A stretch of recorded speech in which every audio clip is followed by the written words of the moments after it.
कल एक लड़का आया हुआ था, तुम लोग क्योंकि यंग हो तुम्हें बता दूं, वो लड़का आसपास पुरखास के पास से किसी गांव का था।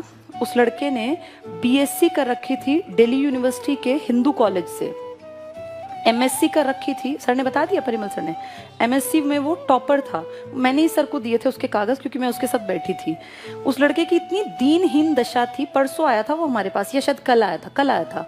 उसने मुझे पता है क्या कहा, मैं इस क्लास के बाद बाहर गई थी, तो उसने मुझे कहा कि मैम सर से मेरी मीटिंग ज़रूर करनी है मुझे आज। मैंने कहा भाई सर तो फ्री नहीं होंगे, हम 2:30 बजे तक तो क्लासेस में होते हैं और फिर सर को ट्यूशन पे जाना है। हम ट्यूशन पढ़ाते हैं बड़े लेवल पे, 6ठी से लेके 12वीं तक को।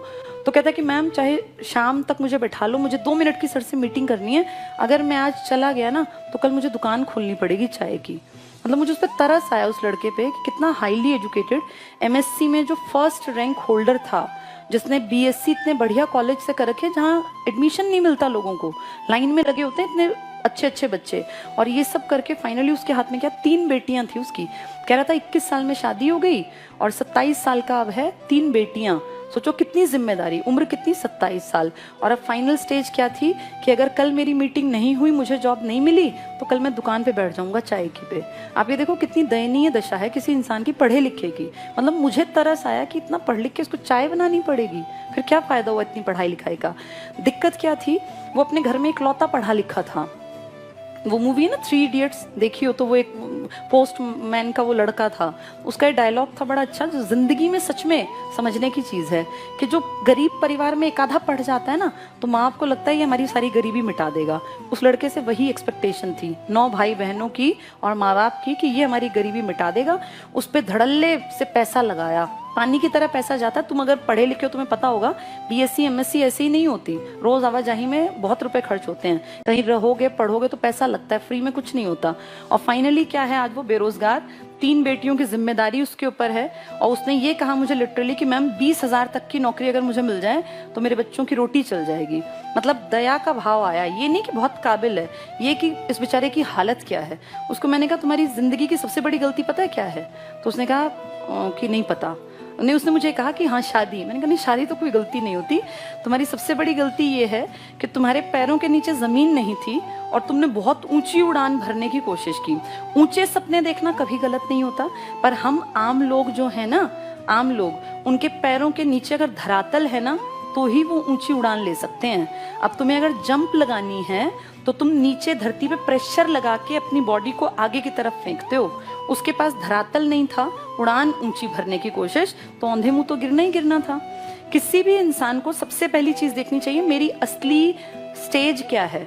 अगर वैसे थोड़ी कड़वी जबान में कहूँ तो अपनी फाइनेंशियल औकात देख के आदमी को स्टेप लेना चाहिए, और उसमें मैं भी शामिल हूँ। मैं तुम्हें नहीं कह रही हूँ। मेरे फादर इकलौते अर्निंग हैंड थे, हम 4 बहनें थी। ये हमें बचपन से दिखता था कि हमें पढ़ लिख के काबिल बनना पड़ेगा, हमारे पास कोई दूसरा जुगाड़ नहीं है। हमारा ये नहीं है कि पिताजी पैसा लगा देंगे और हम कहीं चले जाएं कि हम कामयाब हो जाए, नहीं, पढ़ना पड़ेगा।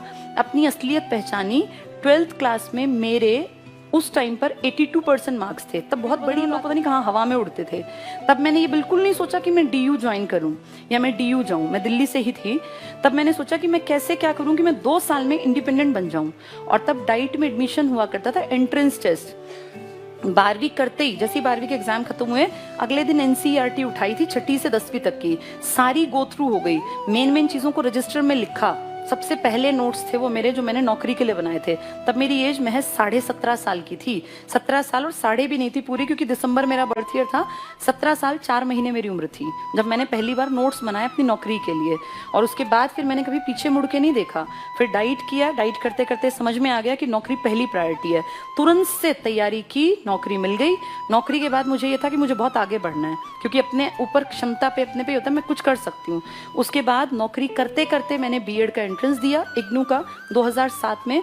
ऑल ओवर इंडिया मेरा फर्स्ट रैंक आया। मुझे भी नहीं पता था कि फर्स्ट आएगा, और मुझे ये था कि पास हो जाएगा, पर मैं मेंटली फ्री थी क्योंकि मेरी कमाई आती थी। 2007 तक तो मेरी कमाई बहुत बढ़िया हो गई थी। तब तक पे कमीशन आ गया था 2006 का, उसमें मेरा फर्स्ट रैंक आया, ऑल टाइम हाईएस्ट। तब तक वही था, मुझे आज का नहीं पता। 2007 तक इग्नू में 100 में से 84 नंबर का रिकॉर्ड था जो मेरे थे। उसके बाद अब 10-12 साल बीत गए, हो सकता है वो किसी ने ब्रेक भी कर दिया हो। उस टाइम पे मेरी बेटी 7 दिन की थी जब मैं उसको लेके इग्नू गई थी। इग्नू में हेडक्वार्टर में। और जब बच्चा बहुत छोटा होता है, इन्हीं दिनों उसका बर्थ था 7 नवंबर का, 14 नवंबर की मेरे ख्याल मेरी पता नहीं 12 की मेरी रिपोर्टिंग वगैरह थी, वहाँ कागजात चेक होते हैं।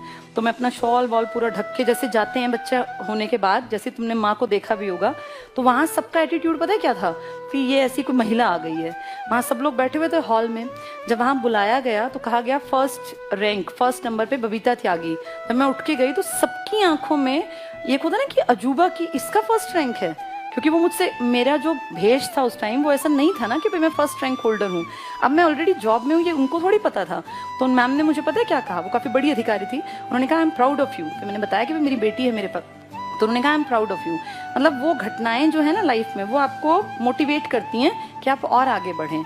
2003 से मैं नौकरी में थी। 2015 में जब ICS बहुत बढ़ गया, तब फाइनली मैंने डिसीजन लिया कि अब मैं और अच्छा कर सकती हूँ नौकरी से बहुत बेहतर। तब मैंने अपनी जॉब से रिजाइन किया। 31 अक्टूबर 2015 को मैंने अपना रेजिग्नेशन लेटर लिखा, और अनएक्सपेक्टेड था वो मेरे लिए भी, क्योंकि मुझे ये था नहीं, कोई प्लान्ड नहीं था नौकरी छोड़ना कि भाई प्लान करके नौकरी छोड़ी गई। और नवंबर में मैंने 1 नवंबर को मेरा रेजिग्नेशन लेटर दे दिया था, 31 को शाम को ही दे आए थे हम। तो आप ये मानो कि जिंदगी जो है ना, उसको आगे अगर बढ़ाना है तो पैर जमीन पे रखने पड़ेंगे। अगर मैं 2003 में सोचती कि नहीं मैं सीधे ICS नाम की संस्था खोल दूंगी और मेरी संस्था बहुत चलेगी, तो मैं कहीं औंधे मुंह गिरी होती। मेरे जैसे कितने ही लोग हैं जो ये सोचते हैं। सपने देखना बहुत अच्छी बात है, लेकिन सपने देखने के साथ अपना एक बैकग्राउंड जो है ना हमारा फाइनेंशियल, हम कितने हैं, कहाँ स्टैंड करते हैं, ये पता होना बहुत जरूरी है। आज मैं कुछ भी चाहूँ मैं कर सकती हूँ, लेकिन आज से 20 साल पहले तो मैं ऐसी नहीं थी ना। तब तो मेरे पास भी जितना तुम्हारे पास है उतना ही था। हम भी 2 ही कमरों के घर में रहते थे। मेरे पिताजी को बहुत अमीर आदमी नहीं थे, हाँ बस ये था एक सरकारी नौकरी थी, तो हम मेंटली फ्री थे। हमारी स्कूलिंग बहुत अच्छी रही, मैं अच्छे स्कूलों में पढ़ी, देश के अलग अलग कोनों में पिताजी के साथ हमेशा रहे, तो वहाँ से एक अपब्रिंगिंग अच्छी मान सकते हैं। लेकिन मेरे साथ के बहुत लोग थे जो पीछे रह गए, तो मुझसे ज़्यादा इंटेलिजेंट थे, कारण सही टाइम पे सही डिसीजन ना ले पाना। तो तुम जितने लोग बैठे हो ना, जिंदगी के जिस पड़ाव में तुम अब हो, मैं तुमसे 15 साल पहले 20 साल पहले इस पड़ाव में थी। इसीलिए बता रही हूँ, लाइफ मौके देती है, बस आपको समझ होनी चाहिए। अब जो ये कल लड़का आया था, ये 27 साल का है। अगर इसने 18 साल के बाद JBT करके कहीं नौकरी ज्वाइन कर ली होती, तो आज वो लड़का लाख रुपए की तनख्वाह ले रहा होता। जो मेरे संगी साथी है ना, लाख रुपए से ऊपर सैलरी है। मेरी बड़ी सिस्टर की 1,10,000 से ज्यादा सैलरी पड़ती है, मुझसे सिर्फ 1.5 साल भर बड़ी है वो। तो आप ये देखो, वो लड़का ऊंची उड़ान, अच्छी बात थी, UPSC कर जाता। कितने ही लोगों को मैं जानती हूँ जो हमारे साथ टीचिंग में थे, छोड़ के चले गए नौकरियां कहीं कहीं अलग जगह, कोई बैंक PO में लग गया, कोई कहीं इसमें चला गया UPPCS में, लेकिन पहले अपने पैर जमा लिए। तुम सब लोगों की भी यही राय है मेरी तो, कि कम से कम अपने पैर जमा लो। रीजनिंग जो पढ़ाते हैं ना पवन सर, इनका बेटा है, परिमल सर के छोटे भाई जो हैं, गवर्नमेंट जॉब में है वो भी। मेरी और उनकी ज्वाइनिंग 2 दिन के आगे पीछे थी, मेरी 5 अप्रैल की, उनकी 7 अप्रैल की। वो भी कर रहे हैं जॉब। उनके बेटे के 94% थे 12th में। 12th के बाद अब हमारे पास इस स्टेज में आके तो ऐसा नहीं ना कि पैसे की कमी है, या हम सोचें कि हम भाई बच्चे को ये ना कराएं, पैसे लगते हैं। हम तो कुछ भी अब कराने लायक हैं विद गॉड्स ग्रेस। लेकिन हमने उसको पता सबसे पहले क्या कहा, कि पहली प्रायोरिटी अपने पैरों पे खड़ा हो। हमारे बलबूते मत सोच कि मेरे पास इतना पैसा है कि मैं कुछ भी कर लूंगा। उसको सबसे पहले कहा अपने पैरों पे खड़ा हो, फिर जो तेरा मन करे ना पैसे कमा के वो करना। उसको JBT में एडमिशन दिलाया दिल्ली में मार्क्स के बेसिस पे मिलता है। उसका डाइट में हो गया दरियागंज में गवर्नमेंट में। मेरे ख्याल 1,000 रुपए फीस मुश्किल से गई होगी, 1,000-1,500, इससे ज्यादा की फीस नहीं है। मेरे टाइम 405 रुपए लगे थे, अब दुगनी हो गई होगी। आप ये देखो, वो लड़का चाहता तो हम कुछ भी करा देते, कोई भी महंगा कोर्स कहीं विदेश भेज देते, कोई बड़ी बात नहीं थी हमारे लिए। लेकिन सबसे पहली प्रायोरिटी क्या है, पैरों पे खड़ा हो जा।